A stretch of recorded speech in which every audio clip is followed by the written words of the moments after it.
नमस्कार दोस्तों, आज 31 जुलाई 2020 के करंट अफेयर्स में हम जानेंगे नई शिक्षा नीति 2020 से जुड़े कुछ प्रश्नों को। नई शिक्षा नीति 2020 में मानव संसाधन प्रबंधन मंत्रालय का नाम बदल गया है और अब शिक्षा मंत्रालय हो गया है। नई शिक्षा नीति के अनुसार एचआरडी मंत्रालय का नया नाम हो गया है शिक्षा मंत्रालय। नई शिक्षा नीति में कितने वर्ष बाद बदलाव हुआ है? 34 वर्षों बाद। इससे पहले शिक्षा नीति में कब बदलाव किए गए थे? 1986 में बदलाव किए गए थे और कुछ संशोधन भी किए गए थे जो कि 1992 में किए गए थे।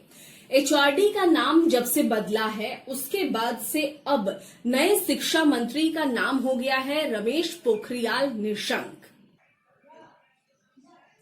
नई शिक्षा नीति में किस फॉर्मेट को खत्म कर दिया गया है? तो 10+2 के फॉर्मेट को खत्म कर दिया गया है।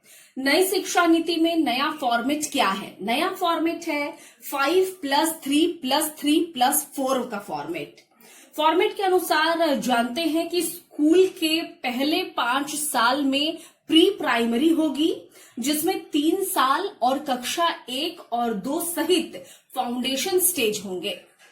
बाकी बचे हुए आगे के 3 से कक्षा 5 की बात करें तो इसकी तैयारी अलग से होगी।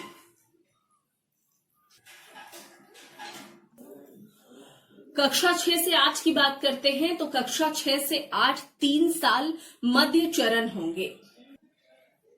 कक्षा 9 से 12 की बात करते हैं, कक्षा 9 से 12 माध्यमिक अवस्था के 4 वर्ष होंगे। नई शिक्षा नीति के अनुसार अब स्कूलों में किसी पाठ्यक्रम की पाबंदी नहीं होगी।